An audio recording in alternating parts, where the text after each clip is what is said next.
Matius 7 ayat 15 sampai 20. Demikian Injil Tuhan Yesus Kristus. Waspadalah terhadap nabi-nabi palsu yang datang kepadamu dengan menyamar sebagai domba. Tetapi sesungguhnya mereka adalah serigala yang buas. Dari buahnya lah kamu akan mengenal mereka. Dapatkah orang memetik buah anggur dari semak duri? Atau buah ara dari rumput duri? Demikianlah setiap pohon yang baik menghasilkan buah yang baik. Sedangkan pohon yang tidak baik menghasilkan buah yang tidak baik. Tidak mungkin pohon yang baik menghasilkan buah yang tidak baik, ataupun pohon yang tidak baik menghasilkan buah yang baik. Setiap pohon yang tidak menghasilkan buah yang baik akan ditebang dan dibuang ke dalam api. Jadi dari buahnya lah kamu akan mengenal mereka. Sampai di sana yang berbahagia yang mau mendengarkan firman Allah, memelihara dengan melakukannya. Saya hobi menanam. Nanam sayur, nanam pohon buah. Lahannya terbatas, jadi saya mengakalinya. Sayuran dengan hidroponik, lalu pohon buah, saya menanam dalam pot. Nama umumnya tabula pot. Tanaman buah dalam pot. Berbuah, iya berbuah. Tentu ada kesenangan sendiri. Mungkin biayanya lebih murah membeli di pasar ketimbang merawat, menanam sendiri. Belum lamanya menantikan pohon itu berbuah.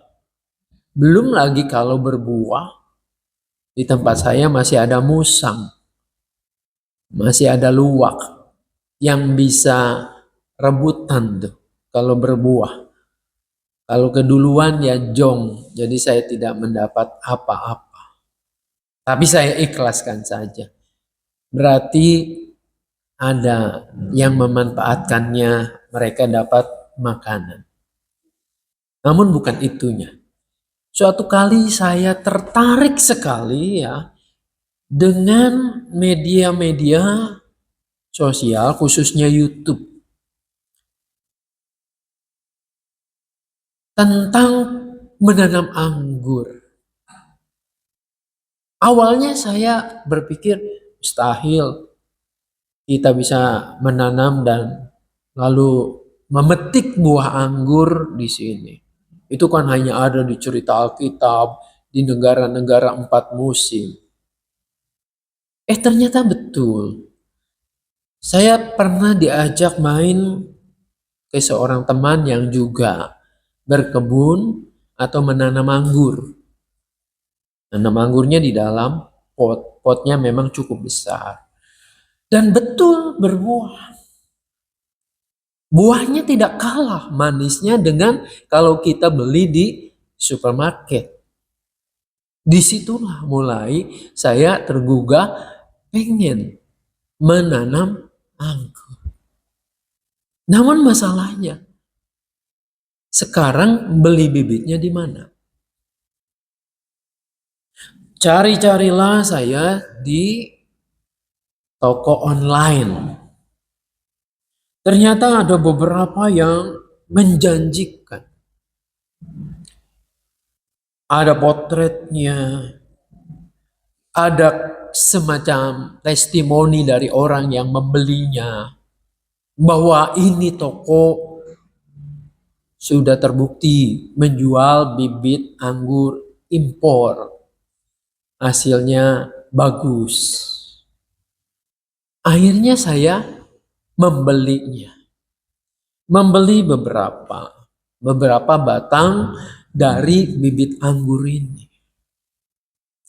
Saya rawat, saya perhatikan, saya belajar dari media online itu bagaimana pemupukannya, bagaimana cara memangkasnya, lalu membuat ranting-ranting itu. Ada teorinya, ranting itu ada yang primer, sekunder, tersier, lalu dibuahkannya nanti di bagian yang mana. Suatu kali setelah dipangkas, itu anggur atau pohon anggur mengeluarkan ranting-rantingnya itu bunga. Ketika anggur berbunga, hati saya pun berbunga. Sebentar lagi saya akan menikmatinya. Namun yang terjadi apa? Setelah ditunggu beberapa lama, betul berbuah. Tapi buahnya itu tidak lebih besar dari kelereng. Dan ketika sudah matang, ditandai dengan warna hijau yang berubah, jadi merah, jadi kehitaman, saya cicipin, ternyata asam. Bibitnya ternyata tidak sesuai dengan apa yang saya pesan. Bibit itu menghasilkan pohon.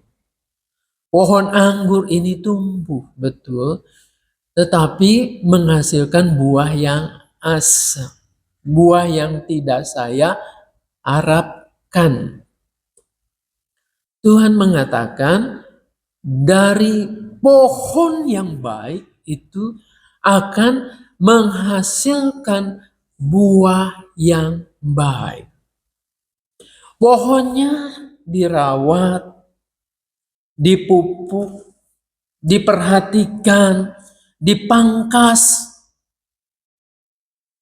Tetapi kalau pohonnya itu tidak baik, tidak mungkin anggur itu menghasilkan buah yang baik, yang manis.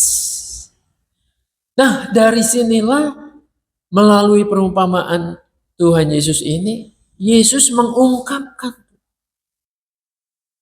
Jadi tidak mungkin semak duri menghasilkan buah anggur. Atau rumput duri menghasilkan buah ara. Dari pohonnya lah kamu akan mengenal buahnya.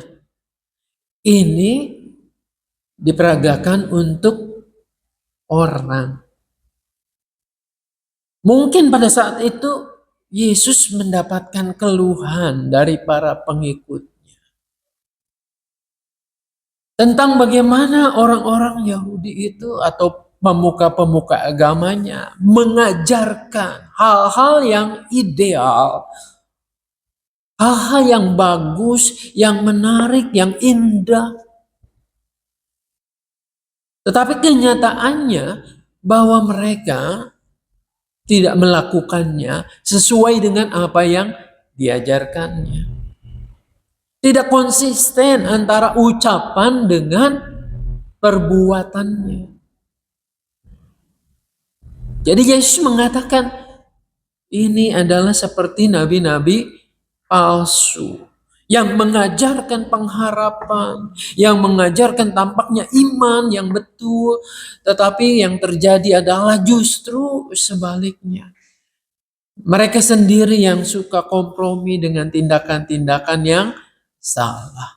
Memoles kelakuannya, penampilannya dengan tampilan supaya orang berdecak kagum tentang kesalehan yang diperagakan itu. Di pasar mereka bisa berdoa karena jam doanya sudah tiba. Ketika mereka berpuasa, mereka mengubah raut mukanya sehingga orang melihat, kasihan amat ya ini orang yang sedang berpuasa tetapi tetap melakukan pekerjaan, memberikan sedekah supaya orang lain bisa melihat betapa kerennya, betapa dermawannya orang itu. Tetapi jauh di lubuk hatinya tidak seperti itu. Bahkan seringkali seperti serigala berbulu domba. Memanfaatkan situasi, memanfaatkan keadaan untuk keuntungan diri sendiri.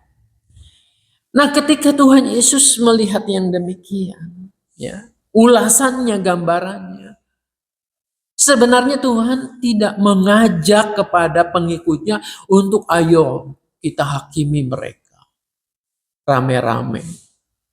Ayo kita telanjangi mereka. Supaya kesalehan mereka yang palsu itu bisa terlihat jelas. Saya tidak menemukan bagian ajaran Tuhan Yesus yang demikian. Tetapi dari contoh itu mengajak para pengikutnya. Yuk kita belajar. Jangan sampai seperti itu. Karena yang demikian itu bukan membawamu ke dalam keselamatan. Tidak membawamu pada kesaksian yang benar yang memuliakan Allah. Kalau kita lanjut di ayat 21 ini jelas. Tuhan mengatakan, bukan tiap orang yang berseru kepadaku, Tuhan, Tuhan, akan masuk ke dalam kerajaan sorga, melainkan orang yang melakukan kehendak Bapakku yang di sorga. Jadi melakukan kehendak Bapakku yang di sorga itulah yang disebut ini buahnya. Kita tidak mungkin bisa melakukan kehendak Bapa atau hidup kita berbuah baik, memuliakan Tuhan dan menjadi berkat bagi sesama kalau hidup kita itu tidak berakar pada Bapa, tidak berakar pada ajaran Kristus. Karena disitulah kita menjadi pohon yang tumbuh, pohon yang baik. Bukan sekedar olesan pencitraan. Ada sebuah kisah di sebuah sekolah. Sekolah itu memang cukup ternama. Dua guru yang berbeda. Guru yang satu, ini guru yang sangat terkenal. Gelarnya pun disegani orang. Dia sering mengadakan seminar, sering mengadakan pelatihan. Lalu sekolah itu menjadi terkenal oleh karena sang guru yang hebat ini. Guru yang kedua, biasa saja. Tapi guru yang kedua ini menyediakan waktu. Dalam waktu luang ia sering menerima murid-muridnya yang berkeluh kesah. Ia mendengarkan apa yang jadi kesulitan belajar mereka. Ia mendampingi ketika masa-masa sulit itu terjadi. Ia selalu hadir ketika murid-muridnya ada kompetisi olahraga, kompetisi kesenian. Nah, saudara-saudara, yang dikenang kemudian justru adalah guru yang kedua ini. Ketika reuni terjadi sesudah puluhan tahun itu, siswa-siswa itu mengungkapkan kenapa sekolah itu seperti rumah keduanya. Oleh karena aku didengarkan masalah yang sedang aku hadapi, tidak aku pikul sendirian, meskipun tidak menyelesaikan masalah. Tapi ada Bapak Guru ini yang bersedia untuk memasang telinganya, membuka tangannya, memberikan pelukan yang hangat ketika pergumulan dan kesulitan itu ada. Kesulitan itu terjadi. Nah, saudara-saudara, tidak salah kalau kita dalam hidup ini mengembangkan talenta untuk menjadi orang terkenal, untuk menjadi ahli di bidang tertentu, untuk menguasai ilmu. Ini tidak salah. Tetapi jauh lebih penting ketika hidup kita itu bisa memberikan kehangatan buat mereka yang mungkin kedinginan karena ketiadaan cinta. Buat mereka yang tidak pernah didengarkan. Buat mereka yang haus teguran, sapaan. Buat mereka yang betul-betul merindukan ada teman dalam kehidupannya. Saudara-saudara, untuk menjadi buah yang berkualitas, yang baik, yang bagus, tidak perlu kita berpikir yang rumit-rumit, yang susah-susah. Di depan kita banyak hal, banyak kesempatan yang Tuhan sediakan agar hidup kita ini berbuah. Dulu waktu SD, guru agama saya mengajarkan, ada orang ingin melakukan perbuatan-perbuatan mulia dengan tindakan-tindakan amal yang dahsyat, memberikan bantuan pada fakir miskin, memberikan donasi yang besar. Tapi ada anak pemulung. Kalau begitu aku melakukan apa ya? Aku nggak bisa berbuat apa-apa. Si guru agama itu mengatakan, kalau ada nenek di seberang sana yang kesulitan menyeberang jalan, kau pegang tangannya, kau ajak tuntun. Kalau ada orang yang buang kulit pisang sembarangan, kamu pungut, masukkan ke tempat sampah. Supaya jangan ada orang yang menginjak dan terpeleset lalu jatuh. Kalau ada orang yang membutuhkan pertolongan, tenagamu kan masih kuat, bantulah. Jangan pikirkan nanti aku dapat apa. Percaya, amalmu itu tercatat. Ini guru seorang muslim. Karena saya pendidikannya di sana. Luar biasa. Buat kita Tuhan Yesus juga mengingatkan itu. Ya. Jadilah pohon yang baik. Yang kata Mazmur 1 itu, Mazmur 1, pohon yang ditanam di tepi aliran sungai itu, maka akarnya akan tidak pernah kekeringan. Dia akan menarik nutrisi yang baik. Dan pada musimnya ia akan berbuah. Nah, kita jangan sibuk nih memoles pohonnya kita. Tapi apa yang tumbuh itu, apa yang kita hasilkan. Jangan juga kita memikirkan buah yang baik akan menghasilkan pohon yang baik. Tuhan Yesus tidak mengatakan itu. Tapi yang ia katakan adalah pohon yang baik sudah pasti akan menghasilkan buah yang baik. Jadilah kita ini seperti pohon yang mau ditanam ya, di pinggir sungai, yang mau ditanam dengan akarnya menancap untuk menemukan nutrisi yang paling baik, yaitu firman Allah di dalam Yesus Kristus. Dari situlah terus akan mengalir dalam seluruh panca indera kita. Dan kita akan berbuah menjadi berkat bagi sesama. Ujungnya kita memuliakan nama Tuhan. Tuhan Yesus menolong memberkati kita. Amin.